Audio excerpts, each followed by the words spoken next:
Buenos días, tardes o noches, porque la justicia no tiene horario. Si es tu primera vez en este canal, me presento. Soy el Dr. Jesús Arroyo Martínez, médico de profesión, pero guerrero por convicción. Abandoné mi carrera de Derecho en quinto semestre cuando el sistema me obligó a elegir seguir estudiando leyes o vivirlas para buscar justicia para mi única hermana. Elegí la trinchera. Hoy, con bisturí en una mano y expedientes en la otra, les traigo verdades que duelen, análisis que liberan y batallas que nos unen. ¿Listos para no callar más? El objetivo de este video es analizar las prácticas crueles y abusivas al interior de las instituciones gubernamentales, tanto a nivel estatal como federal. El dolor no termina con el crimen. Así el Estado mexicano despedaza el alma de todas las víctimas todos los días con su sadismo y crueldad institucionalizada. Cuando te arrancan a un ser querido, crees que el infierno es el crimen en sí. No sabes que lo peor viene después. El sistema diseñado para torturarte lentamente, para reventar tus heridas cada vez que buscas justicia. Punto número uno, las fiscalías de justicia, o de injusticia mejor dicho, donde tu dolor se convierte en burla, humillación y crueldad. Es la base y de lo que se alimentan esas instituciones de impunidad y protección al mejor postor. Te hacen repetir tu trauma como si fuera un guión de telenovela. Cuénteme otra vez cómo le arrancaron la vida de un disparo a su hija, pero ahora con más detalles. Te exige un fiscal del Ministerio Público mientras mira su reloj. Tú, con el corazón en pedazos, revives cada grito, cada súplica de auxilio, y al final te dicen: lo sentimos mucho, pero no hay suficientes elementos para judicializar la carpeta de investigación. Tú preguntas con impotencia y desesperación: ¿cómo que no hay elementos? Les entregué el video donde le arrancan la vida de un disparo, pero la carpeta de investigación se perdió junto con el video y todos los datos y elementos de prueba. O peor aún, seguro su marido le arrancó la vida de un disparo por algo. ¿Ella qué le hizo a él? Háblenos de eso, manifiesta el fiscal del Ministerio Público. Así funciona la justicia de altos valores morales, donde tu tragedia es solo un trámite burocrático. Los verdugos tienen inmunidad de primer nivel y las pruebas desaparecen más rápido que la decencia. El resultado, un sistema que garantiza impunidad, pero eso sí, con acta notarial y copia al mejor postor. Porque aquí el único delito sin prescripción es seguir creyendo en ellos. Punto número 2. Los juzgados del Poder Judicial. El circo de la brutalidad. Llegas a las 7 de la mañana, con el estómago vacío y las manos temblando. Esperas mínimo 5 horas en un pasillo oscuro que huele a desesperanza, a un sistema podrido que ya te ha fallado antes. Las paredes están manchadas de indiferencia. Cuando por fin entras, con el corazón en la garganta, con las pruebas en la mano, con la foto de tu hija o hijo grabada en tu alma destrozada, el juez bosteza, revisa su teléfono, firma un papel sin leerlo y exclama: no hay tiempo hoy, y pospone la audiencia. Vuelva en 3 meses. Vuelves y otra vez lo mismo, y otra, hasta que un día el monstruo que le arrancó la vida a tu hijo o hija, con una risa burlona, sale libre porque no hubo un debido proceso. ¿Qué proceso si nunca empezó? Felicidades, has completado el circo de la justicia, donde las pruebas valen menos que el café frío del juez.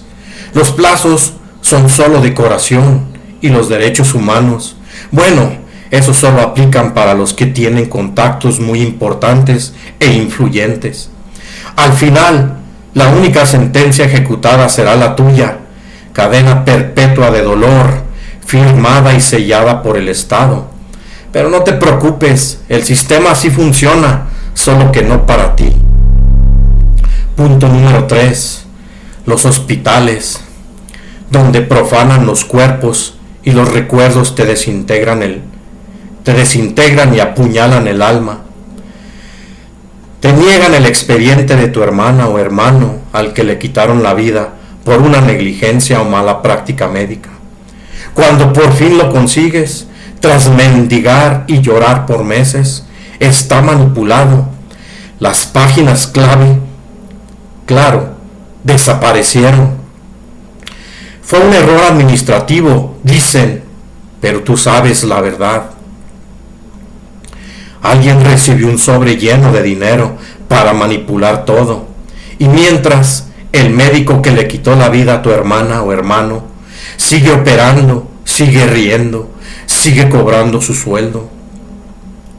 Te explico de manera concreta las diferencias entre negligencia médica y mala práctica médica.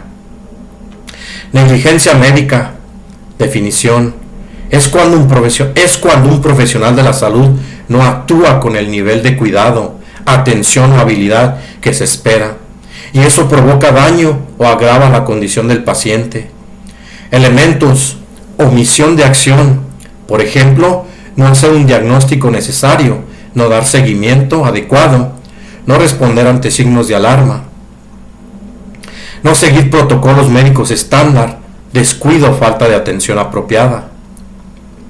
Ejemplo típico de negligencia: un médico que no revisa adecuadamente los resultados del laboratorio y no detecta una infección grave a tiempo. Mala práctica médica o malpraxis, definición, es un concepto más amplio que incluye a la negligencia, a la imprudencia, a la impericia o la inobservancia de normas en el ejercicio profesional, causando daño al paciente. Elementos clave: negligencia, como todo lo previamente explicado. Imprudencia, tomar decisiones médicas sin el debido cuidado, apresuradas o sin suficiente fundamento clínico. Impericia, falta de conocimiento o habilidades para hacer un procedimiento. Inobservancia de normas, no respetar protocolos quirúrgicos, de anestesia, bioseguridad, etc. Ejemplo típico de mala práctica médica: un cirujano que realiza una operación sin estar calificado o deja un instrumento dentro del cuerpo del paciente. Punto número 4. La Comisión Ejecutiva de Atención a Víctimas Federal. El sistema burocrático de tortura metódica, sistemática, una máquina de triturar almas que te asfixia con papeleo absurdo, te humilla con requisitos contradictorios y te condena a la muerte por 1000 cortes administrativos. La Comisión Ejecutiva de Atención a Víctimas, esa noble institución donde la burocracia supera el dolor y los requisitos son más importantes que la propia justicia. Te piden todos los documentos de tu madre, esos mismos que se convirtieron en ceniza cuando quemaron tu casa, para silenciarte. Sin papeles no hay ayuda, te escupe la funcionaria pública sin levantar la vista porque se pinta los labios o las uñas, como si su glamour compensara tu desesperación. Reparación integral del daño. Y entonces, en un gesto de inmensa compasión institucional, te ofrecen justicia a la mexicana, donde el dolor ajeno es un mitote administrativo. Las pruebas tienen patas y siempre corren hacia el basurero. Y tu hijo o hija, a la que le quitaron la vida de un disparo, es solo un daño colateral del sistema. Pero tranquilo, todo está en orden. El expediente desapareció o se quemó accidentalmente. El fiscal del Ministerio Público ya se fue de vacaciones a Miami. Y el asesino, no, perdón, el ciudadano inocente, hasta que se demuestre lo contrario, aunque haya video del crimen cometido, acaba de ser electo diputado. Todo firmado por un por un servidor público, de esos que duermen tranquilos porque sus hijos estudian en el extranjero. ¡Qué honor! Con esto podrás sobrellevar el insomnio, borrar el sonido del disparo que se repite en tus sueños, o tal vez solo entender que, para el sistema, tu dolor es un caso cerrado, un número más en sus estadísticas de daños colaterales. Te sugieren cerrar el ciclo, como si el duelo fuera un trámite, como si el vacío en tu casa se llenara con oficios burocráticos, como si el asesino hoy libre, mañana reelegido como servidor público. Y si acaso se te escapa un gemido, si el llanto te traiciona ante el mostrador, te sueltan el clásico: no sea dramática, esto es un proceso, porque claro, ¿qué es el duelo comparado con el sagrado protocolo? En la Comisión Ejecutiva de Atención a Víctimas, las víctimas no son personas, son expedientes incompletos, y la reparación del daño no es justicia, es un vale de lástima con sello oficial. Punto número 5. La Comisión Nacional de los Derechos Humanos, otra fábrica de impunidad, más tormento y dolor desgarrador, donde las víctimas solo son otro trámite fastidioso. La Comisión Nacional de los Derechos Humanos no defiende a las víctimas, las somete a un segundo calvario, más lento y deshumanizante que el crimen original. ¿Cómo la Comisión Nacional de los Derechos Humanos tortura con ayuda? Papeleo como castigo. Exiges justicia, te entregan formularios. Tu dolor se reduce a casillas, folios y requisitos casi imposibles, como si el trauma pudiera archivarse en expedientes. Promesas vacías y plazos que nunca llegan. Estamos investigando, pero nunca avanzan. Su caso es prioritario entre miles olvidados. Cada llamada, cada correo electrónico es un recordatorio de que tu sufrimiento no importa. La humillación del peritaje inútil. Te obligan a revivir tu trauma una y otra vez ante funcionarios distraídos. Tus palabras se pierden en informes técnicos que nadie leerá. El silencio como respuesta. Después de meses o años de insistir, la resolución o determinación es un documento ambiguo y sin investigaciones adecuadas, sin consecuencias reales para los responsables. Te das cuenta que nunca fue para ayudarte, sino para simular que algo se hizo. La última bofetada, la recomendación inaplicable. Emiten una recomendación que las autoridades ignorarán con total impunidad. Tu esperanza se convierte en evidencia de que el sistema está podrido. La Comisión Nacional de los Derechos Humanos no repara, agrava. No es una institución protectora, es un laberinto diseñado para cansarte, frustrarte y convencerte de que renuncies a la justicia. La verdadera tortura no es solo el crimen inicial, sino el Estado demostrándote paso a paso que tu dolor no vale nada. ¿Dónde está la justicia? Enterrada bajo pilas de oficios sin respuesta, en un cajón de escritorio de algún burócrata indiferente. Te comento un ejemplo de todo lo previamente explicado. El artículo 109 del Código Nacional de Procedimientos Penales no contempla en su redacción los conceptos de víctima primaria ni víctima secundaria. Por lo tanto, resulta cuestionable que la agente del Ministerio Público de la FGR o Fiscalía General de la República, la licenciada Jessica Méndez Macés, junto con el licenciado Héctor Javier Olascuaga Carvajal, hayan incorporado dichos términos sin fundamento legal aparente. Sería pertinente que aclaren el sustento jurídico en el que basaron tal clasificación. ¡Ah, qué maravilloso ejemplo de la impecable transparencia y rigor legal que tanto caracteriza nuestro sistema de procuración de justicia y protección a los derechos humanos! Resulta conmovedor ver como la licenciada Jessica Méndez Macés, agente del Ministerio Público de la Fiscalía General de la República, y el licenciado Héctor Javier Olascuaga Carvajal, coordinador de la Oficina Regional de la CNDH o Comisión Nacional de los Derechos Humanos en Morelia, Michoacán, en su inagotable creatividad jurídica, han decidido innovar el derecho penal introduciendo términos como víctima primaria y víctima secundaria, conceptos que, por supuesto, no existen en el artículo 109 del Código Nacional de Procedimientos Penales. Pregunto, ¿acaso estamos ante una nueva corriente legal donde las normas no se interpretan, o mejor dicho, se inventan según el humor del funcionario en turno?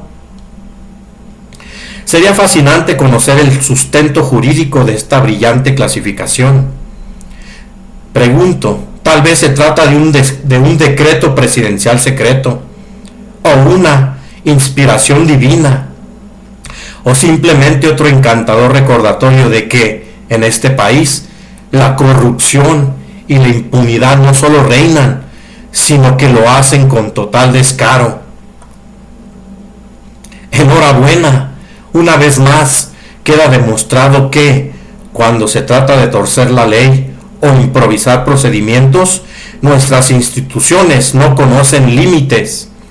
¿Alguien esperaba coherencia? ¡Qué ilusos! Ahora pasemos a la verdad más brutal. El crimen te rompe una vez. El Estado mexicano lo hace todos los días, con cada trámite, cada mirada fría, cada papel que te niegan. Te exigen que confíes en las instituciones, pero esas mismas instituciones se ríen de ti en sus grupos de WhatsApp, donde comparten memes con fotos de tu familiar desvivido. Te piden paciencia mientras el asesino camina libre. Le lleva flores a su nueva novia en el parque donde tu hija solía jugar y reír. ¿Cómo se le explica eso al corazón roto de una madre? Y cuando gritas, cuando protestas, cuando lloras en una marcha, te tachan de loca, exagerada, manipulada. Esto no es solo injusticia, esto es sadismo institucionalizado. Pero hay algo que no calculan.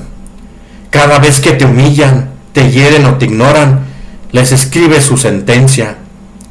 Porque un día toda esta pudrición saldrá a la luz, y aunque a ellos no les tiemble el pulso al firmar papeles falsos, la historia les temblará cuando los juzgue. Mientras tanto, respira, sobrevive y sigue escupiendo verdad, aunque te sangren los dientes.